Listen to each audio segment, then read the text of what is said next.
right, we are off. Thank you very much for checking out today's episode of Stand Up. I can't do it without you. Stand Up does not happen without the 800 or so subscribers to this show. And without you guys, I can't interview these amazing, brilliant, thoughtful, hilarious folks each and every day. So sign up for a subscription now and support the show. Joining me today, no news because it's Friday. I'm not doing the news segment. And it only took one comment in the Discord platform from Joe in Florida saying, I don't really like listening to the news. I already know everything he's talking about before I even turn it on, for me to be like, well, maybe I shouldn't do the news anymore.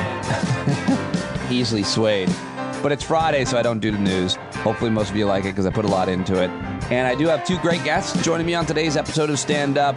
For the first time on the podcast. She joined me several times on the old show, and she's an old friend of mine who is a Canadian-born stand-up comedian and the host of NPR syndicated comedy trivia show Ask Me Another, which just ended a 9-year run. Ophira Eisenberg joins me to talk about her transition out of that amazing gig, what comes next, and how she's dealing with it all. And also joining me today, because it's Friday, is the great Christian Finnegan, who I had an awesome conversation with, as always. So, let's get to the guests, because that's what you're here for. Thank you very much for listening. I think you're really going to love my conversation with Ophira, because a lot of what she's talking about, I'm sure, will resonate and hopefully help you. She's going through a really similar experience to what I had almost 2 years ago after SiriusXM didn't renew my contract. Basically, same thing happened with her at NPR. She is one of the most intelligent and kind and hilarious comedians I know. She's really thoughtful, and we've always been really supportive of each other, and we've gotten to be better friends over the past few years, and I've always admired her a lot. She wrote a book a few years back, which was really vulnerable and hilarious and interesting and super original. It's called Screw Everyone, Sleeping My Way to Monogamy, which is a comedic memoir about her experiments in the field as a single woman. And she also is a survivor of breast cancer, which I think paints her life and identity quite a bit, of course. She's got a 5-year-old son with her husband, lives in Brooklyn. She's taping a stand-up special this Sunday night, if you're in New York, the first. 2 shows at New York Comedy Club. All the information of that are in the show notes. Here now, my conversation with the great Ophira Eisenberg. Hi, Ophira. Hi, Pete. So glad to have you on the podcast, and really glad to have reconnected with you recently. And I know. I really appreciate it. Well, I had a very similar experience to what you're dealing with. So when I found out that your amazing, huge, very successful show on NPR, Ask Me Another, was coming to an end, I was like, holy shit.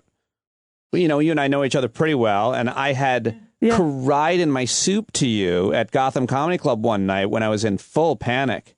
And you were so thoughtful and kind. And just Christian Finnegan had told me, you know, what the news before it was made public. So anyway, I had been through something, so I was like, I'm just going to share with her the things that I did and I keep doing. And so it's been really good to connect over that.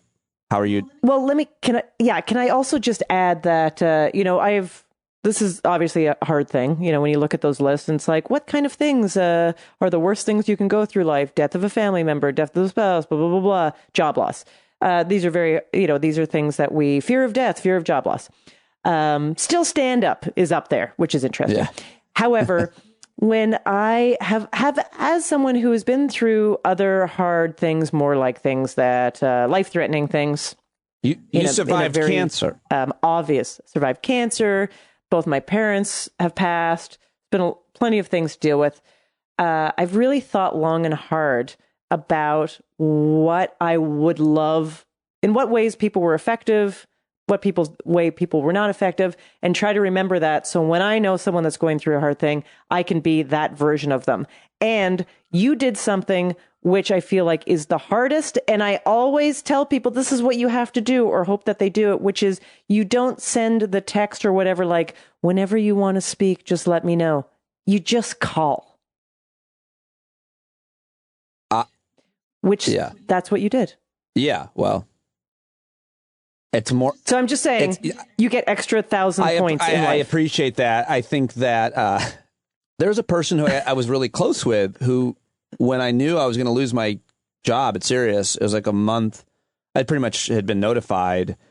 There was a slim chance, maybe like that I could save it, but I was pretty sure it was over. And this person was so thoughtful to me and really pepped me up and pumped me up. And then she said, listen, anytime you want to talk, and I'm here for you. And then I lost my job very publicly, and I never heard from her again. And it wasn't her. Maybe she didn't know. Maybe she, like come to find out, of course, she had some serious shit she was dealing with. And so I realize how complex things can be, but I also realize like I really did want to talk to that person. And I wanted to make sure that I'm not the kind of person who just says, hey, if you want to talk, I'm here, as opposed to just like check in. And I also learned that my friend Paul Rykoff, buddy check, doing buddy checks. Yeah. Yeah, because I think we all have this idea, which makes a lot of sense. It's like, I don't want to bother people. They're going through hard things. They might not want to be contacted. But then you put the ball back in their court, which is like, anytime you let me know. And the person's like, oh, great. Now I have to do more work. I have to also then reach out to you. Well, I'll tell you this. I won't do it for everybody. Like I wouldn't offer maybe for certain people that I think would not take it the right way or drain me. But again, people did this for me. So this woman, Allison Jaslow, also would just text me. Still has never met me in person. This woman just wanted to help, and we had met. We knew each other, and she just and still random texts checking in. It's amazing. So I like to be that person. It's called humanity. Yes, and you're right. It is far and few between. So yeah. Well, so thanks. So how are you doing? You've got a big taping this weekend, which is also something I did. We had a very parallel experience. I lost my job, and I had planned to tape my new album 2 months later, just before Thanksgiving. And my advice to you is, after you tape it this weekend at New York Comedy Club, this Sunday, right? 2 shows. Yeah, that's right. If you're listening on Friday, it's the 1st of August. It'll be, and correct. Do what I did. I think this is really helpful. Tape the show, then never release it.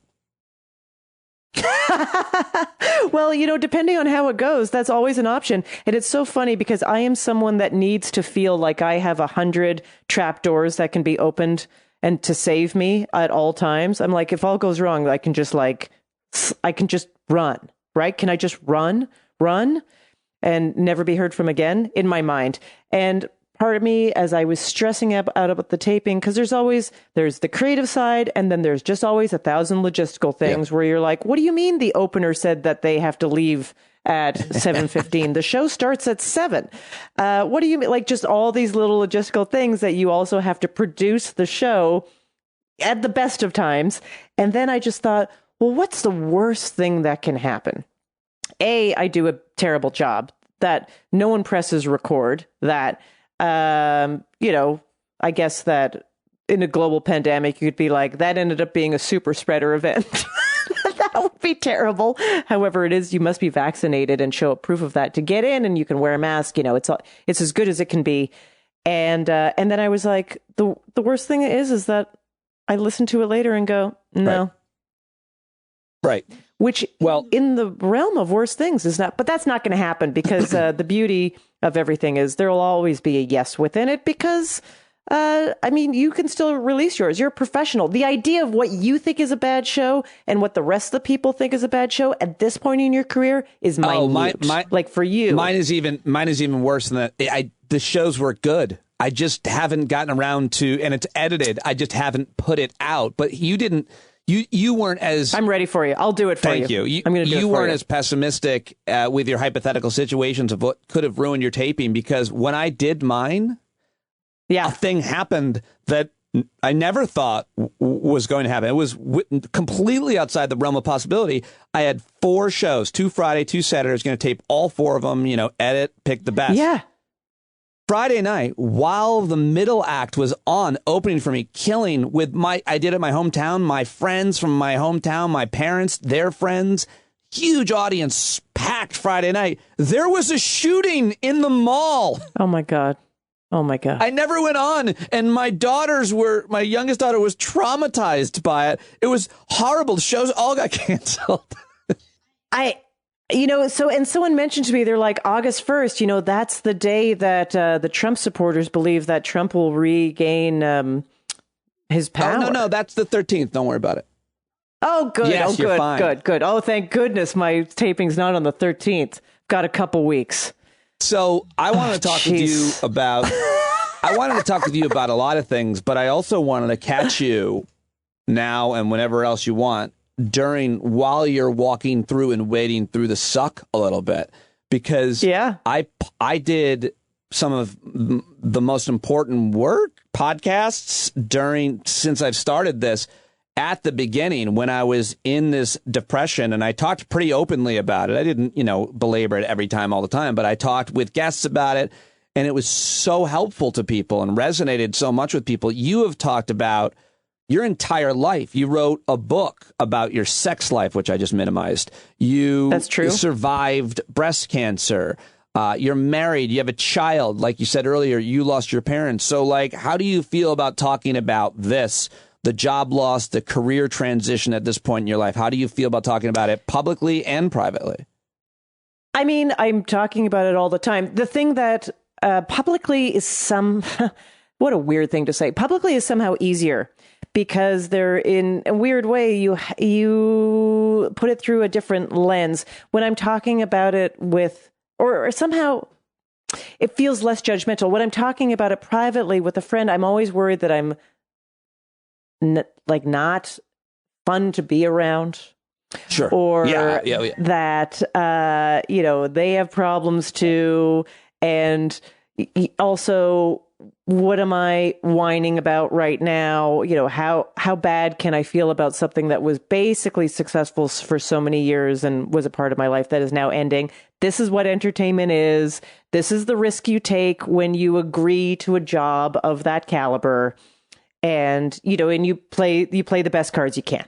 I spent and still spend too much time and a lot of time thinking about all of the other careers I could have done that would have created financial security, because financial security is the only, or insecurity is the only bad thing about the career in the industry that we chose, I say. Not the only bad thing. Let me tell you something. I was talking to someone last night after my show, and they were saying that they used to work in television, cable television, producing video, and they recently decided cable television and television is a kind of in a lot of transition, and they didn't feel stability there. So they are now working in the corporate healthcare industry, doing the same thing, like producing digital content for them and being paid, I imagine, 20,000 times as much as they were. And they were like, yeah, it's not as creative, but, I just buy new furniture. Now, I am not motivated in a general way, like money will buy me all the happiness I need, but I'm also not a fool in thinking that nothing costs anything. I am not alone. I mean, I'm not alone in my life. I have a family. I think it's one thing if you're just a person. Yeah. It's like, you're like, I don't know. Who cares? I don't know. Maybe I'll write poetry for a year and see what happens. Maybe I'll open myself up to the universe and see what the universe brings me. I'm like, no time. I've got no time for that. Maybe I'll travel around the world doing odd jobs just to support myself in Thailand. Yeah. Yeah. Right. Exactly. All of this stuff. But not when you have a kid, not when you have a son. I mean, that's not, you have to be there, number one, as much as you can. And that was the other thing I thought about. Like, I didn't want to, part of how I transitioned my career is I just didn't want to be on the road doing comedy, which I loved doing and worked so hard to be on the road and to be a headliner. And then when my daughter was born, I was like, well, I want to do comedy. I want to do all of this, but I also would rather, and my top priority is to be dad. I love being dad. I love that role. And it means I have to be here as much as possible. So then it limits your options too. So, absolutely. And I sit there and think about this. And on one hand, I go, I feel just terrible. And I feel like personally like a failure. And I feel like this is a hard time. It's never easy to have to start again, even though I'm not really starting again. But anyways, it still feels like that. And I certainly don't. It's a weird time in the world.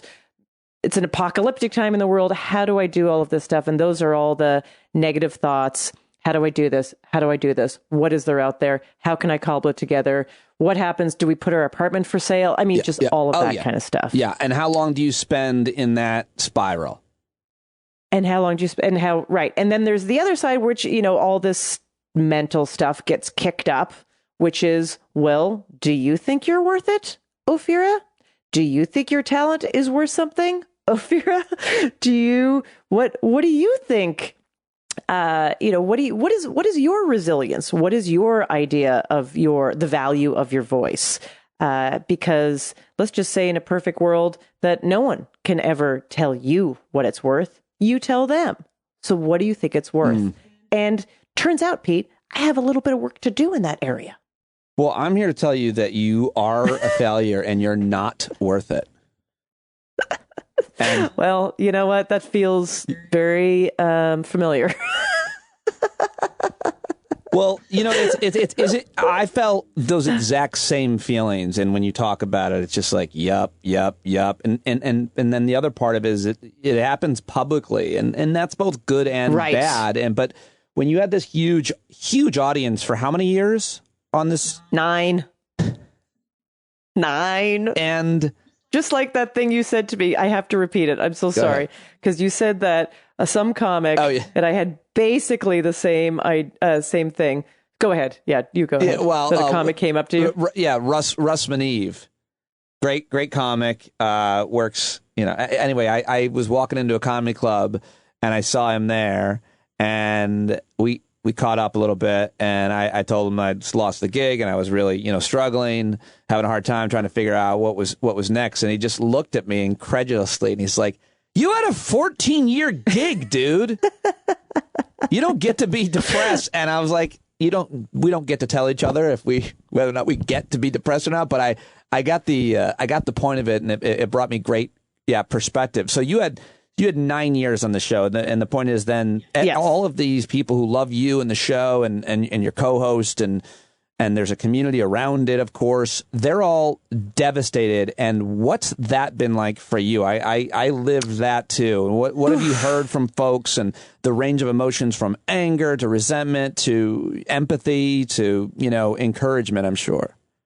I mean, that has been incredible, to use the stupidest word I could think of.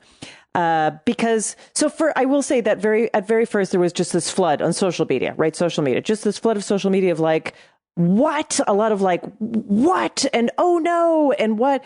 And I found it hard. Like I was like, I need to get off social media for a little while because this feels painful.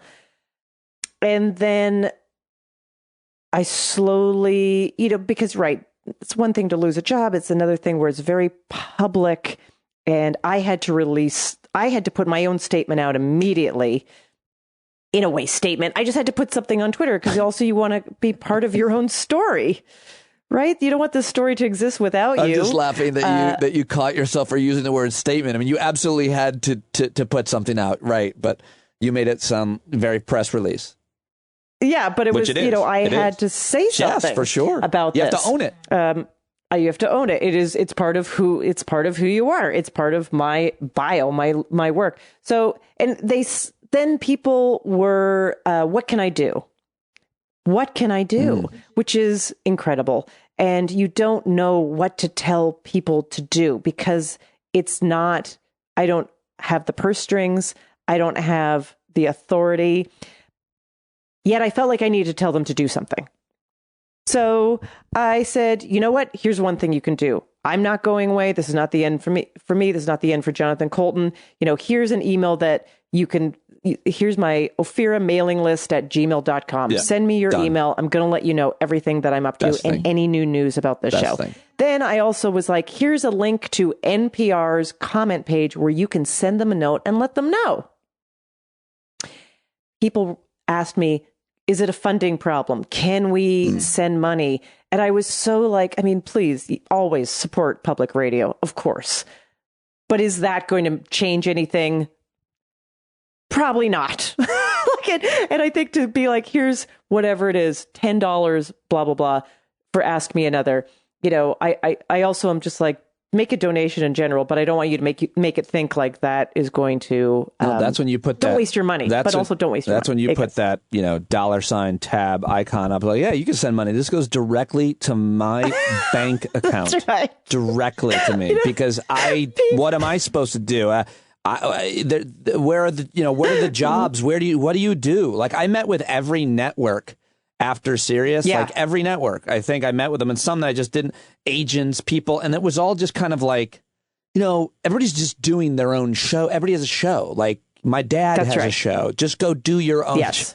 And I kind of didn't want to work, you know, with anybody at an entity. I wanted to try it. I want to try to do my own thing. But the point I'm making to you is like, that's where you're at now. You're in this really creative phase about what to do, what you're going to do next. And so one obvious question is, have you thought about continuing this show in some way, shape, or form? Are you allowed to? Like, when I left Sirius, I was like, can I keep the name Stand Up with Pete Dominic? And the two people I was in the, HR meeting, they looked at each other like, yeah, what are we going to do with it?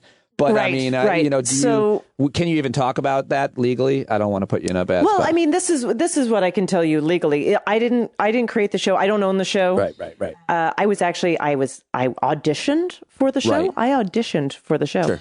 And so I don't own the IP and I don't own the show. Is it possible that someone could strike a deal with NPR if they were interested? I think it is possible. I think it is not something that has happened commonly. I don't think there's a history of this, but I think it's possible. I cannot speak to whether that will happen.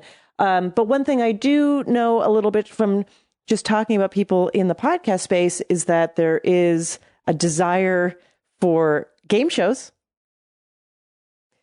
And the most easy translation of a game show in the audio world is obviously like some sort of trivia show, sort of word-based show. There's such value here. You would think that someone smart, like if I had money, I would produce it. It would be a sound investment to me. And by the way, let me just do that for you, and so people understand how even corporate media. This happened to me at Comedy Central, at CNN, at MSNBC, Sirius XM for sure, all the time. They love your idea. Yes, let's do this, Ophira. I want to reproduce it. Pete Dominic here in a new. It's going to be awesome. It's going to be. You guys are going to now. I want you to know there's no budget yet. There's no money, but like the idea that they constantly take your idea, even in corporate, and then don't pay you. But this would be something that if someone had money, they should produce your show. They should take this. Listeners, as long as please send Pete Dominic money through his Patreon or his donate page so he can produce Ask Me Another. Yes, please. Let's start. Let's see what we can get. Let's do a GoFundMe, a Kickstarter, but for an entertainment show. It's such a sound investment. Honestly, you could. I'm starting to think about how that could be done. Let me get back to.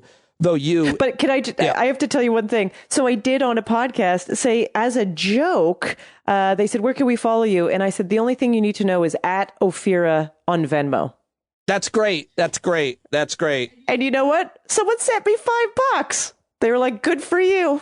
And I was like, "Oh, that was totally a joke, but I really appreciated it. I thought it was." I think we're going to get a lot of very thoughtful, generous donation submissions from my audience. At Ophira, is it? At Ophira? You don't want to get that wrong. It's at Ophira. You don't want to send it to the wrong person. No, and I was so proud to get at Ophira. Trust me, I wasn't. It's not always available, even with a name like Ophira. So I think a lot about perspective, and it brings me out of a lot of holes. It actually does work. I wanted to talk with you about what does work for you in terms of coping mechanisms. But I mean, I think that you have got to have already amassed a lot of resilience in your life.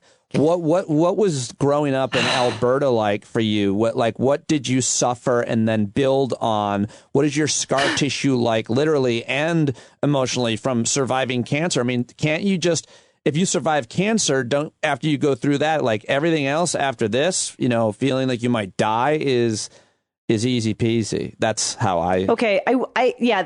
So I have a little bit of a joke about this in my act, which I'm going to tell right now. Let's go. Which is about a therapist saying to me about children, how little kids are so resilient. Because I was worried about how my son was reacting to, the pandemic. And she said, not to worry, little kids are so resilient. And my response to her was like, great, then why am I talking to you every week about my childhood? Ah, yes. Right? For sure. It's a comforting thing. It's a comforting thing. And sometimes kids are resilient, but most of the time they aren't. They notice everything and then it impacts them however it does. And then who knows what happens. So in the same way we look at that, yes, am I used to getting up and just getting back to it and struggling head down like a ram and just moving forward? Of course. I also know what the other option is. Not doing anything. Does that sound like a good option? Not really. But in general, my feeling is that these things, although you survive them, and you do have to remember that you survive them, they do take a bit of a toll. You have some scar tissue. I have a lot of scar tissue that is actually physical, but also you get, I would say, emotional scar tissue is the metaphor. And I would say with that, you feel like, you sort of feel like, how is this again? And you know how to do it, but there is something about the first time you go through a traumatic experience, you don't have any of the wherewithal or tools to deal with it. And so you're dealing with it for the first time, and then you make it through and you're like, oh my God. And then the second time it happens, you're like, are you serious? And then the third time it happens, you're like, is this how everyone else has to walk through this world? And then it happens again. You go, oh yeah, this is, back to Buddhism. Life is suffering. And here we go. That's what I was But in the beginning, you don't go, life is suffering. You go, this was a blip. And it's never going to happen again. Yeah, that's what I was thinking, that just as you named it, life is suffering, which is what I hate that. I know, me too, because I'm no, I want to have a good time. Yeah, and I hate it because, to be honest with you, I have had a good time. I have not. I have not. Good time too. I have not had to walk out of many. Let's talk about what you just described as bomb craters. A bomb goes off, you wake up like, what the hell just happened? And then you crawl out of it. And that journey out is horrific. I'm guessing from all your childhood stuff. In your case, cancer, breakups, financial, disasters, loss. And every time you crawl out of that crater, that crawl is like, once you get out, you're like, oh my gosh, I hope I never have to go back to that. But when the next bomb goes off and you're there, well, at some point, do you stop crawling out of it? That's the metaphor I want to try to just use to illustrate what you've dealt with. I have not been in that many craters. So my story was, not to turn it back to me, but I'm just pointing to the fact that there weren't a lot of bombs for me. I have had a lot of happiness, and I've been really fortunate. And of course, I've worked really hard and so on, tried to be a good person. But at 43, losing my corporate gig that set my family up real nice was my first really big bomb. And my wife, who had gone through many wars her whole life, was basically like, hold my beer ski, bro. And she helped me. I mean, she helped me crawl out every day, and thank God for her. But for me, I'm just saying, there is a perspective, and I think there is some real reward in building resilience, because I was shocked, really had a hard time. I don't know how I did it. Yeah, I mean, this is definitely not my favorite. And also, that was very cute. This is not my favorite time. But on the heels of the pandemic, too, it was, you have this desire. And I know a lot of people lost their jobs in the pandemic. I know people lost lives. People lost family members. People lost friends. People were very sick. Terrible. Everything about it was not where no one wanted to experience any of this. So I feel fortunate that I had this job through the pandemic, because I don't know what that would have been like for my family. My husband wasn't employed all the way through the pandemic because he works doing promos for television. And for a while there was a lot of reshuffling. Now television is having this, obviously we know every app, Discovery Plus and Peacock, and so that it's having its own recategorizing of what its needs were. But that kind of happened during the course of the pandemic. Yeah. So things are getting a little bit more on track for him. And I'm grateful. But we pivoted the show and made it this other thing throughout the pandemic, which I actually in some ways thought was a better product because it was more intimate and more personality driven. And we felt like we had a deeper connection to our listeners. And now, even when I meet our listeners in real life, they do say to me, I miss the live audiences. I miss all these things. But man, you guys became my friend. Oh, yeah. People came up to me with tears when I did a show in St. Louis saying, I'm not allowed any pets in my building. I couldn't leave my apartment. And you guys were there for me. And, I as a performer, Ophira Eisenberg, but I just want to, I go, how can I do this for this person again? Like, that is so powerful. That is the only reason you do any of this stuff, to connect with people. That's the only reason any of us got into any of this stuff. And then you found out the connection was not only successful, but it was profound. And you just go, I won't let you down.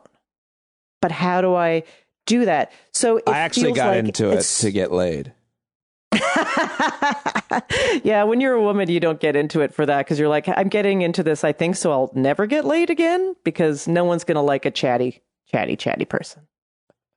It is such it's also a different experience. I was thinking about that too, just in terms of talking about your resilience. Probably one of the most challenging things is being a woman moving through this industry, comedy especially, which is, primarily where you started, and you've done, you've obviously written a book and contributed to all kinds of creative projects and the radio show and everything. But just being a female body in this business is like talking about getting knocked down every day. Do you think about at all at this point in your career? And I don't mean to be virtuous. I think I'm being right about that, right? I mean, yeah. But do you think making a pivot and just riding a horse into the woods and not talking to microphones or cameras or people again? I would, but there's a problem. And I feel like you and I may have the same problem, which is I still have something burning inside of me to say that will not be fulfilled. And so I could ride off into the woods, and I don't know. I always joked about that, like I was going to move everybody to wherever this place is. I guess it would be like, I don't know, northern Saskatchewan. I'm trying to think of someplace remote that could actually be remote, and start a green tea farm. I don't know, something like borderline useless. Yeah. But the problem is that 3 months into that journey, I would be like, maybe I'll just do like a quick YouTube. So I'll just do a TikTok out here while I'm growing. I'll do a TikTok on the tea leaves. So the point is, like, I have stuff about my story that I still want to tell. I am still curious in the world around me and talking to other people about their story.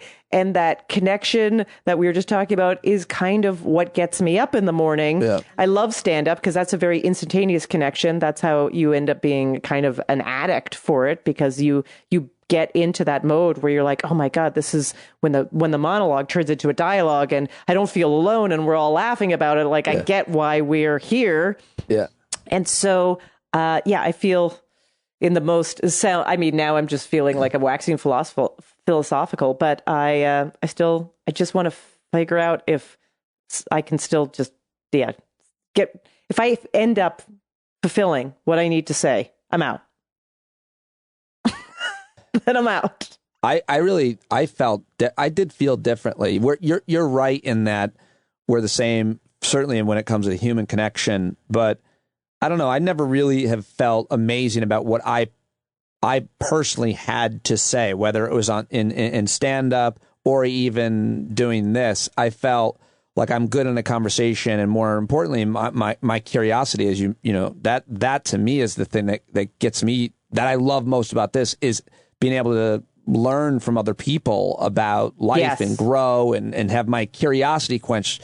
And so for me, that is why I love to keep doing it. But when my gig ended, I did feel like I could have gone away for a few months, but I also feel, that's why I thought it was so funny that you said it, that after a few months, maybe I would miss certainly the connection that I have gotten and created in the community as well. And I would have walked out of the woods and be like, does anybody want to watch things that I have to Exactly. I have things. Exactly. I know. And it's, and then I'm not going to say this about myself because I do not have arrogance, or maybe it's called self-esteem.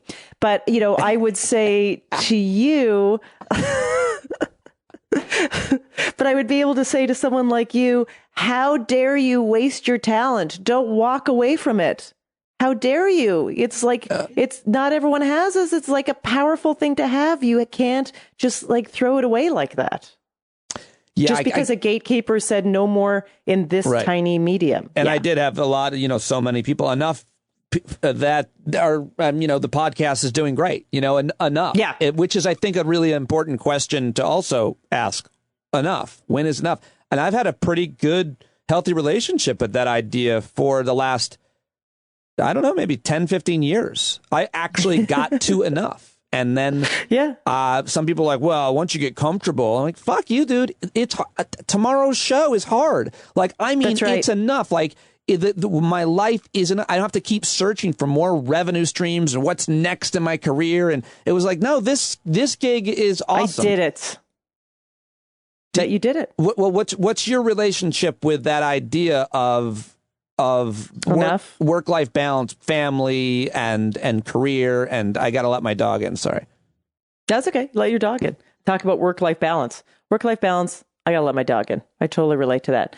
I've never been very good at work-life balance. I did, I've been going out to do a lot of stand-up at night, especially recently as I was gearing up for this album taping.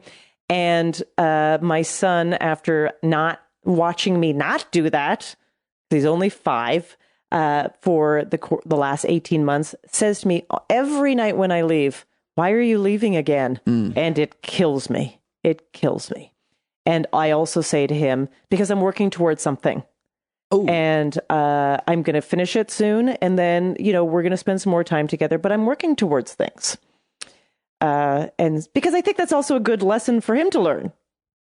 I think what he hears is you don't love me enough.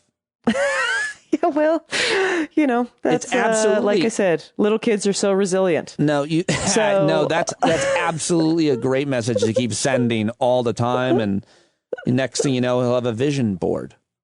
Yeah, right. Exactly. Why are you on Pinterest? No, it's great because you can also say, what are you working towards today? And you can be like, you give them a piece of paper and a crayon. Seriously, Legos, whatever it is. Yeah. I think it's great, and I think that's also it's also true and authentic to you. So what are you what is the answer to that? Like, you're taping a special, and we're talking about who knows what's next for you career wise, but like, what does get you? What is the purpose that drives you? What would you like ideally?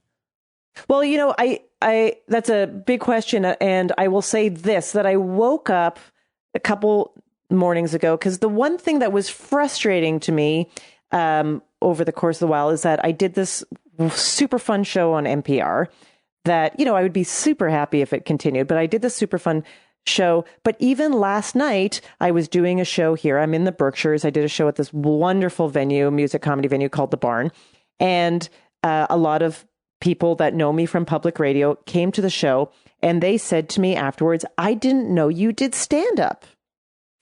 And this is a very common thing that happens to me. It happened and too, then when I do, occasionally I'll be hired to do interviewing because now, much like you, I've these interviewing chops. So someone will hire me to moderate a panel or interview someone in a public setting, and they will go, oh, I didn't know that you did, I didn't know you had a game show. I didn't know you did stand up. So I woke up the other day and I was like, God, wouldn't it be incredible if I figured out even an audio project where everything was together. Like, it was clear that I did stand up, and it was clear that I did, and it finally was all in the same place, so these things could complement and advance each other.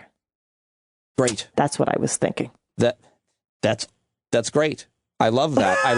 I love that. I love that idea. That's exactly what you should, and more importantly, you're just being creative. So let me get back to one other thing, which is, how do you stay in that space where you're being creative, where you're being positive, where you're working towards something, as you tell your boy? I love that. How do you get to that? Because there's a lot of the time when you're in the suck, like how long? Mostly in the suck. I'm saying this to you now, and I know these are the words that I need to say, but that's why I said it's kind of easier to talk about this almost publicly to someone, especially like you, who understands, than it is for me privately, because I am a wallower. I feel sorry for myself. I found myself Googling how to lift a curse, because that's where my brain will go. I was like, oh, I get it. This is my life because someone cursed me. By the way, you have to take a hot bath. It's pretty simple. Oh, is that it? Yeah, it's a hot bath with a couple other things. And you'd never done that? You'd never taken There's a wiki how. There's like a chant, and there's also some ingredients. But there's a wiki how on how to lift a curse, which I was so grateful for that. I was like, thank you, Internet. That you makes always me, that know is so how to provide. Like the where your brain takes you, where that conversation leads is own podcast. It is its own. You're having a conversation with yourself, a chatter. As it's, I just heard about this guy who wrote a book about that. And that conversation is fucking disastrous, and it lasts sometimes for hours or days, and it comes and it goes. It's like, oh, hey, there you are. You're telling me to look up how to lift a curse now. Okay, let's go do that. Or any number of crazy roads that we go down and then stay there. How do you get out? And stay there. I know. And, I'm very grateful for the millennials for bringing forth the term triggering. Yeah. It was always around, but they, the way that it got expressed in the last decade or so, it's such a useful word, because I feel like I've been triggered. We have all been triggered our whole lives, but maybe thought about it in different ways. But just things trigger me, like I'm kind of okay. And then just one little thing sets me off, and I'm back down the path of, I have no value. I never had any value. This was a fluke. And it's like a total aberration that it even lasted this long, and nobody cares about you. Nobody wants you. And guess what? You're old. And as a woman, that is completely not valued. Right. And et cetera, et cetera, et cetera, et cetera. Does your voice have any worth? No. The answer is no. And you know what could trigger me? Someone just going, wow, so what are you going to do next? That's it. That's all they have to say. And I'm like, not like you just asked me, because we were talking about a different context. I just mean, no, this is not the question. This is the question. Not what are you going to do next? They go, what are you going to do? And so I've been saying, do you have a suggestion? Not bad. And guess what? You know what people say back to that? Nothing. Well, I was going to say voiceover. Someone else said to me, well, what are you going to do about healthcare? And I said to them, what do you think I should do? Why aren't you Canadian? Yeah, sure. Yeah, you're right. Yeah, I can. Next time I break my foot, I'll get on a private jet to Canada and tell them that even though I haven't been there for a long time and I'm not a resident, I am a citizen. So let's see how this works out. I talked a lot about the healthcare thing, because I was someone who had a great healthcare corporate gig and then lost the gig and had a family. And my wife didn't. She worked for herself. Shouldn't have. Yeah. What did you do? Well, we live in New York State, luckily, and there is huge bonuses because of Obamacare for people who are, can you hear the train, on the individual market, and it's totally affordable. Okay, well, I will be coming up to you, hitting you up for that. My kids are on Medicaid. And and it's great. It's pretty great. It may not be if they need, serious issues and surgeries, but yeah. So it's the point. The point is that this is where policy comes in and affects your life. Real life happens. And then what are you supposed to do? You lose your job, you lose your health care, which is such a horrible thing about this country. So horrible that when I watch the Olympics, I literally look at all the other countries and think about whether or not they have universal health care provided through their taxes. I mean, yeah, it's someone, of course, this is just opening up another can, but someone posted on Twitter a very astute comment that I'm now going to elongate and make over 144 characters, that we are the only, we all basically funded a billionaire going into space, but there's no healthcare. Right. Ridiculous. So Yeah. what's working for you right now to get you out of stuck? Are there any self-helpies? Is there a mantra? Is there meditation? Is there cardio? Is there therapy? Is there a food, an activity? Like, are there things that are working? Bring me out. So I will, somewhat on your suggestion, and I was already going down that path, I am looking up and rereading a lot of inspirational quotes and sayings. There is one that I really like right now, which is that it's an archery metaphor that you have to pull an arrow back before it can shoot forward. My brain, I don't want to pull it back. I did that for like the last 25 just years. Shoot forward. That's why we like rockets. Why do I have to do any work? I did all the work to get to this point in my life. I don't want to be set back. That's like, I get so negative and still there to some extent that like this chip on my shoulder, that some of this motivational stuff would make people think, well, yeah, but I don't want to have to do that. I don't want to do any of it. I don't want to do any of it. So then I go back to this, and this has been something I've thought about for years upon years upon years. And it was a sign I saw at the Vancouver airport, the arrivals, like the walk from the plane into the arrival lounge. I must have been 21 years old where I saw this. And it was just a very Canadian traffic sign. And it just said, please keep moving forward. Yeah. I have that. And honestly, I by the way, I realize I shit on your archery motivational thing, and I feel bad about that now. But I was like, no. But what you just said is, I love that. Love it. Keep moving forward. It's a really helpful one for sure. Tiny bit. So then I just go, is there anything I did today to like move my needle forward even 1%? Yep. And hopefully that will build upon itself. That's a theory that if you do nothing, there's nothing to build on. But 1%, hopefully 1% will build on the next thing. But I'm mired in fear. Yep. And talking to people helps. My therapist recently did not help at all. And I kind of yelled at her. So that's interesting. We'll see where that goes. Can you talk about that? Well, sure. I guess so. I mean, basically, she was telling me that she didn't feel like the deal I was getting from NPR was, in her mind, like fair, and that she was telling me about a friend of hers who was in a big commercial media company and had sued them, and that was enough money to put a down payment on a house. And I was like, these are not my circumstances. This is not really, how is this taking care of me? How is this taking care of me? I'm not doing that. I don't have a reason to do that. Like, what do you, this is just another path of wackiness. And I also said something, which I'm not proud of, which is I was like, I feel like I'm dealing with so much stuff. And in a way, I don't want to talk to people who don't have stuff that they're dealing with. I only want to talk to people who are also, have been through something or are going through something. Yeah. That's the only people I want to talk about. And she said, oh, I know what you mean. As someone who bought a second house, I don't know if and I was just like, oh my goodness, I cannot do this elitist comparison. And also just very, all that kind of money stuff. Obviously, money is a big factor, and money is something that is like so in the forefront of every conversation you have, especially with people in New York, but I think just in general. And it's obviously I didn't get into all of this stuff because I was like, I'm writing myself, the whole Jim Carrey thing. I'm going to write myself a check for $10 million and just wait. I always, of course, was like, I hope I get paid.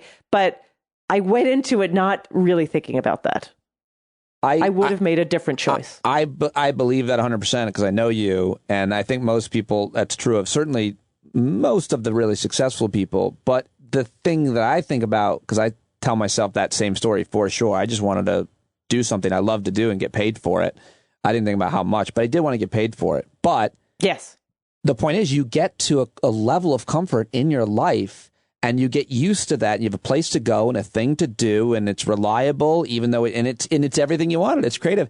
And then that's gone, and that's extremely uncomfortable because you got to this totally point unsettling. where you could afford smoothies. Yes, exactly. That was a threshold for me in my early 20s. Someday I want to be able to spend $5 on a smoothie and not feel guilty.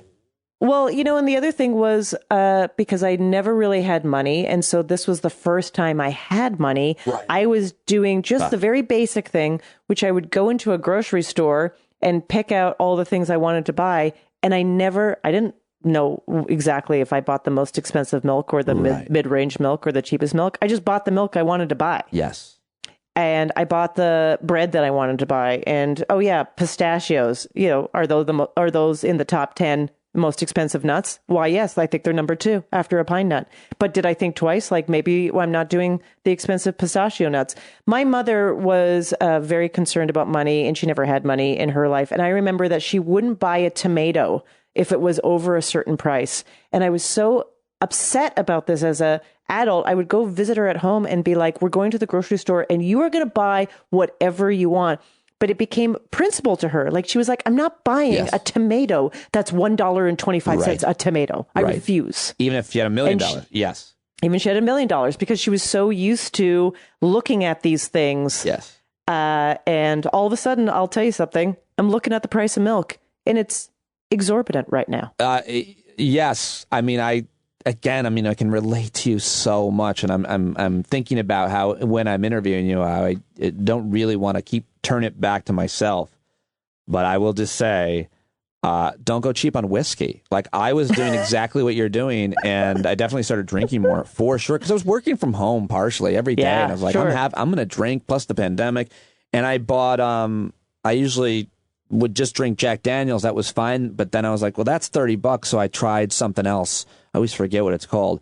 And I was like, you know what? I'm not gonna worry about saving money on certain things. But certainly I can't have this or that anymore, for sure. Right. So there's that. There's, just that. And part of me is like good because I think I made some stupid spending mistakes just being so cavalier with my money. So I'm just also like, well, at least you don't have to do that again.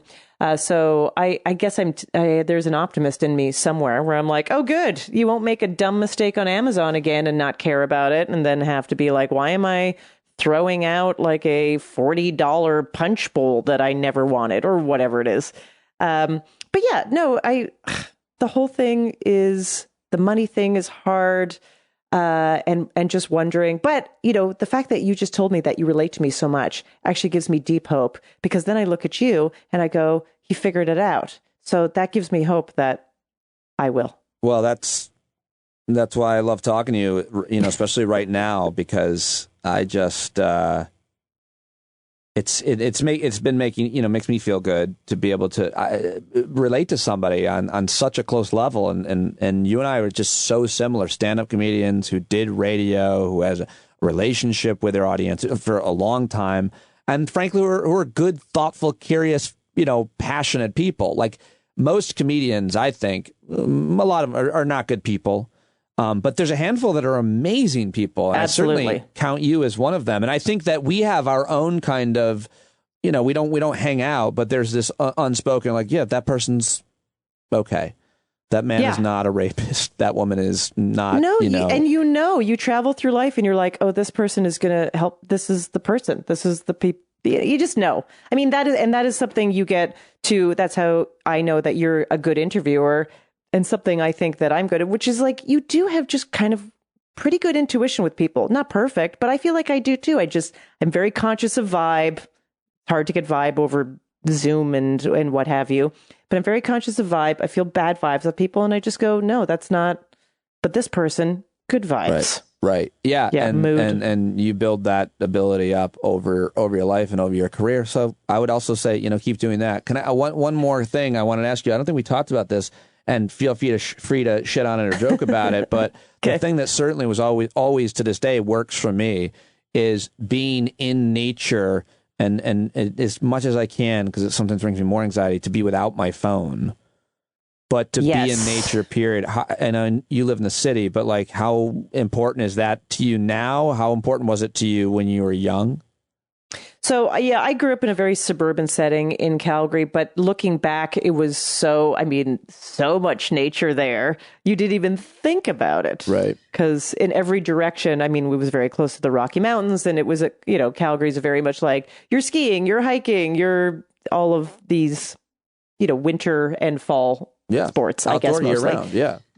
So, and I did ballet growing up, which was a big deal in our family because I was the first child to where the family could afford something like dance lessons. So even though that was its own thing, but I've always been very active. And then over the course of the pandemic, I married a New Yorker who is very much an inside cat, as one might say.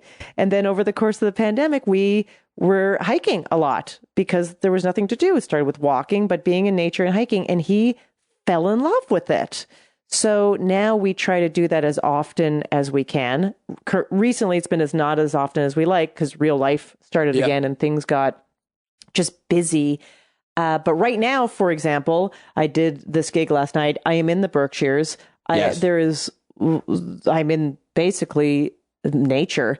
And I drove here. It was a bit of a hectic drive, as they usually are. And I pulled into the parking lot and I opened the door and I took my phone that I was using for the navigator to check email. And I just stopped and I felt myself just go like, yeah. This deep sigh that I was like, oh, yeah, because you just inhaled fresh nature air. Yeah.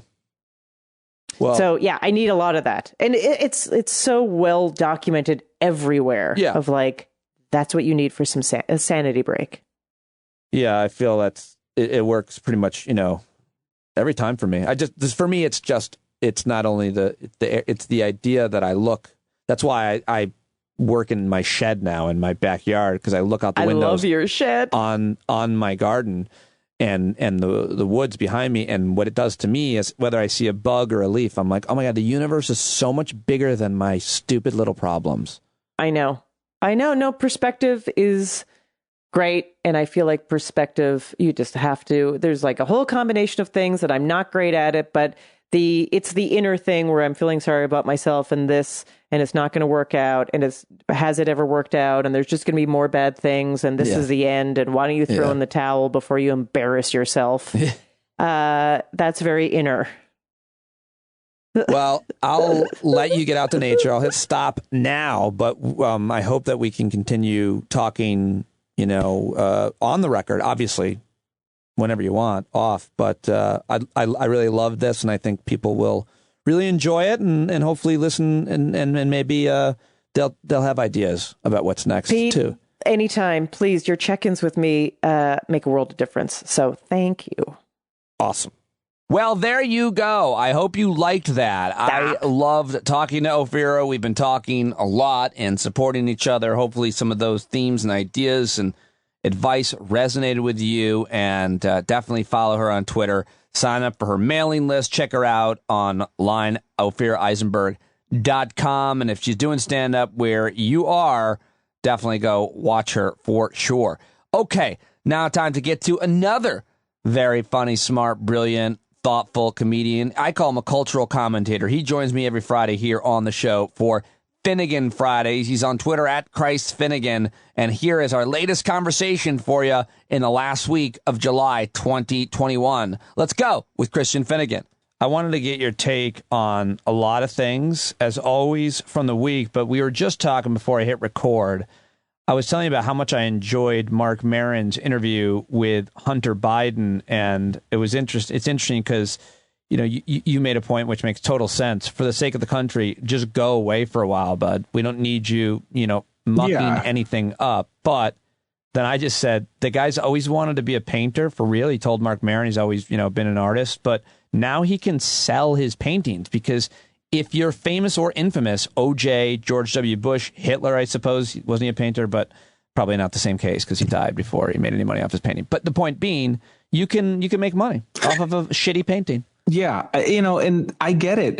Enjoy your newfound art career. I'm not saying you shouldn't paint. You can be a painter without being a commercial painter right now. Like, you don't have to sell them right now. You could wait a few years.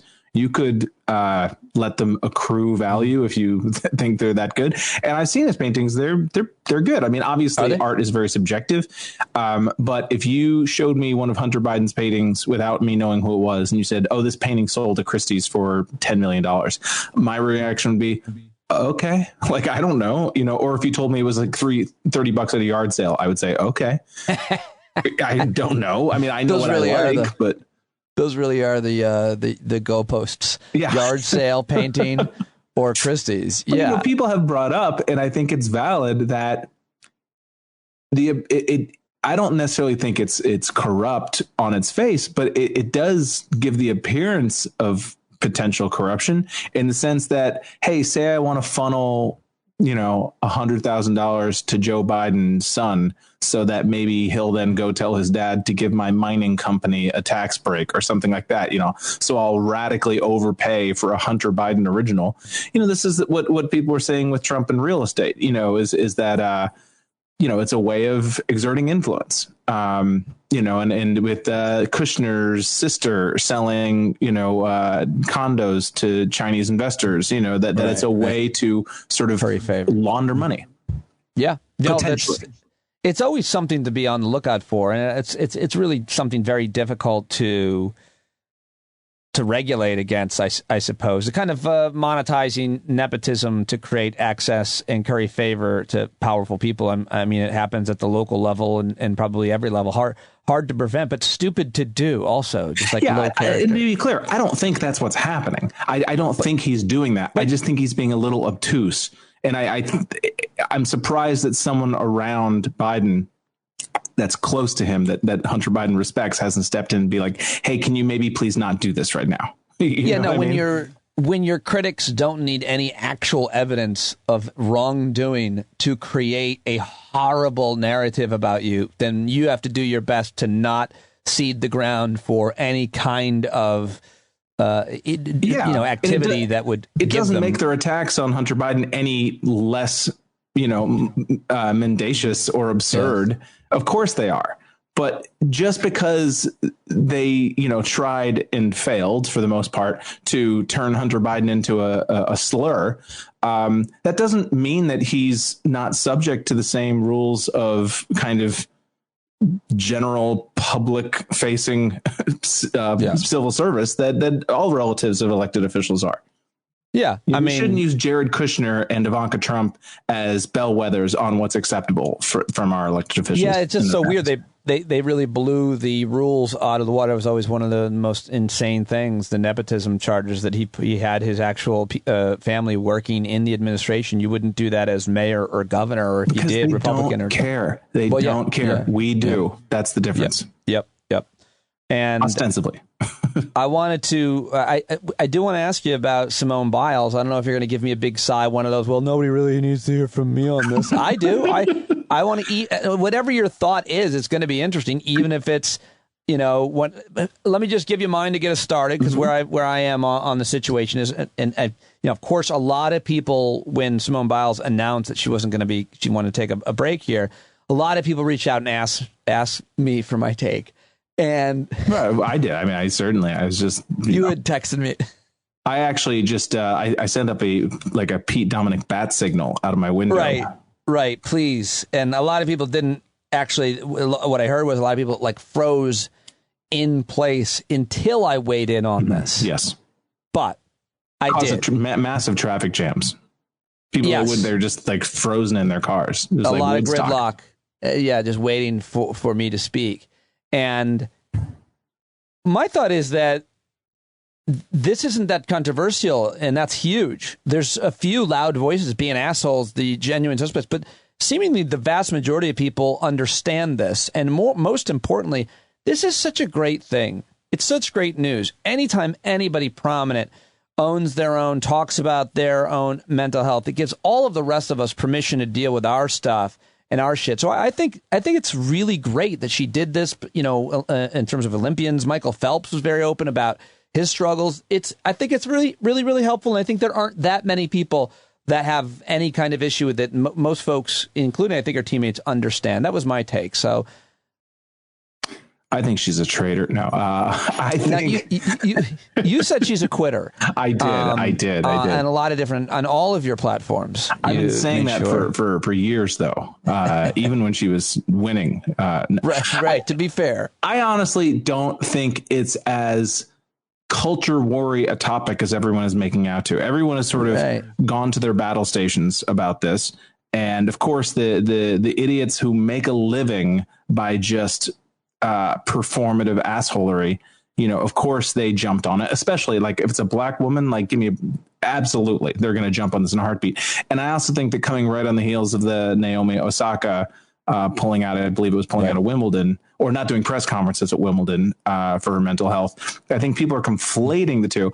I don't claim to be an expert in this, but it sounds to me like, they have this thing in the gymnastics world called the twisties, which is kind of like the yips, like I remember Chuck Knobloch on the Yankees, for a while, he just couldn't throw, and it was really weird. And it's a weird mental thing that people can't get through. And I guess other gymnasts all knew what she was talking about. And for the sake of her team and for the sake of her own health, it's not a question of like mental fortitude. It's not even really a mental health thing. I mean, it's a mental health thing in terms of like, it's obviously a psychological issue, but it's not like, I'm sad, so I don't want to be in the Olympics. It's just that I'm not going to hurtle through the air, at 8,000 miles per hour, head over heels, if my head isn't right. It's dangerous to do that, and it is negative for my team. And I think people are really being dumb about this, because I think athletes have been doing this forever. It's just they didn't used to acknowledge what it was. They would be like, it's a hamstring pull, or a pulled exhaustion. groin. Huh? Probably most likely when we'd hear somebody's exhausted. Yes, exhaustion. He's suffering from exhaustion. Flu-like symptoms. I mean, there's so many ways that our athletes have been able to sort of categorize just that they were having issues, or that their coach stepped in and be like, you're hurting the team right now. Let's maybe put you on the shelf for a couple of days. And so, it is a positive thing that she was able to be like, no, physically I'm fine, but I just feel like I was feeling in a dangerous place, and I wasn't doing my team any favors. But everybody has to just, turn it into something. So of course, and when I say everyone, I mean mostly the assholes. Most people, my feeling is like, okay, take care of yourself. Take care of yourself. It's not that big of a deal. Yeah. Yeah. And it gives other people, I think, permission to as well. But, could I, as a mechanic, say, sorry, I got the yips. I can't work on this car today. I gotta step out. No, but if you were working on top of electrical poles, or if you were running a incredibly delicate deep water drill or something like that, and your head was fucked up and you were posing a danger, I don't think it's like if you're a fishing boat and you're out of it and people on your crew notice you're out of it, I don't think it's probably that unusual for somebody to be like, hey, take a seat for a while. Yeah. Yes. I mean, just for the safety of everybody, but obviously for the safety of themselves as well. I don't think it's a big deal because it happened at the Olympics. It's a big deal because it's Simone Biles, who is, by all honest account, maybe the best Olympic athlete of all time. Yep. And it's a big deal because she's a black woman. And anytime a black woman shows any sort of vulnerability or whatever, you are going to get some people who maybe overdo it with these she's a hero stuff online. I get it. And so it's almost like the Charlie Kirks and the idiots like that, they're not even really attacking Simone Biles as much in their mind. They're attacking the people who are like, that is so brave. That's their enemy in the sort of the terrain of social media. And so that to them is like chum in the water. It's like, oh, I can go off on a black woman on social media and piss everybody off and ostensibly have a leg to stand on. Like they don't need... They only need the thinnest of branches. And it would seem that some people, you mentioned Charlie Kirk, Megyn Kelly strikes me as someone like this. Like I imagine Megyn Kelly sitting around with her husband going, what's the worst, most controversial take I could have? That's my brand. I mean, I think to some extent Howard Stern used to say and do outrageous things on the radio, but that was for, purely entertainment purposes. But I'm not sure how much different Megyn Kelly or Charlie Kirk is, but it does seem Like, that's the plan. I'm going to plan out saying something that's so outrageous and everybody will talk about me, and that's good for my brand. And to those type of people, I say, ooh, the lowest form of a person near a microphone. And it's going to work every time, though, to get attention. And Megyn Kelly, I mean, she's still trying to ingratiate herself with all the people that abandoned her when she had the temerity to call out Trump. You know, she's still trying to show them like, hey guys, I'm still an asshole. Remember me? I'm still a fucking piece of shit. You know, she's gone through the same emotional journey as Glenn Beck, that they tried to pivot and then they realized nobody was buying it. Nobody, I mean, Samantha Bee, God bless her, but she helped to kind of try to rehabilitate Glenn Beck a little bit by doing some, I don't know, remember what it was, like some sort of PSA with him. And it didn't work. You know, Glenn Beck wore a stupid scarf and a dumb hat for 6 months and tried to seem like sensitive and all that. No one was buying it. Nobody who hated Glenn Beck suddenly respected him. And all the people who did respect him suddenly hated him. And so they'd be like, oh God, I've totally dropped the bag here. And so now they're desperately trying to claw back into the conversation by doubling down on the pieces of shit that they had been previously. Being a moderate, thoughtful person will only lose you a following if you had started, I said this backward, if you had started at an extreme and then you move to be less extreme, then you will lose people. You can't do that. You can't say I want to be a better person. Certainly on the right. Sometimes you can pull that off on the left as your audience gets older with you. And just by life tends to become a little bit more staid and conservative. Like if you're a fire breathing sort of leftist liberal hippie type in your 20s and you have this audience that loves that, you know, by your mid 40s, you've probably toned it down some and you're a little bit more mainstream. And maybe the people who followed you that long are also, I mean, I think it's easier to pull off on the left than it is on the right. But I don't like the comparison, because the extreme left is not, I'm not saying like in terms of which audience like it's not, but it's just not, it's hard to move away from, Barack Obama wasn't born here or anti-vax, like, moving away from those positions, and the left just doesn't, generally speaking, I think, have those positions that are so difficult to move away from. I don't know. Yeah. But the same people who were criticizing Simone Biles were criticizing Congressman Adam Kinzinger, who this week got emotional while talking with the 4 police officers from the insurrection day that testified. And Kinzinger got emotional and I guess cried a little bit, you could say. And Matt Walsh, who's a monster, who's one of these people, said, something like men should never cry in public. And again, there was a little bit of this. I'm not going to act like this was a huge, but I thought it would be interesting to ask you, because you are against men crying. And I thought, why? I mean, you seem like you're such a thoughtful guy, and yet you're so... Just drink a lot and punch a wall. Come on. You think... Withhold love from your children the way it's supposed to be done. Those are the things that help you prevent yourself from tearing up by just drinking and punching, getting violent. Absolutely.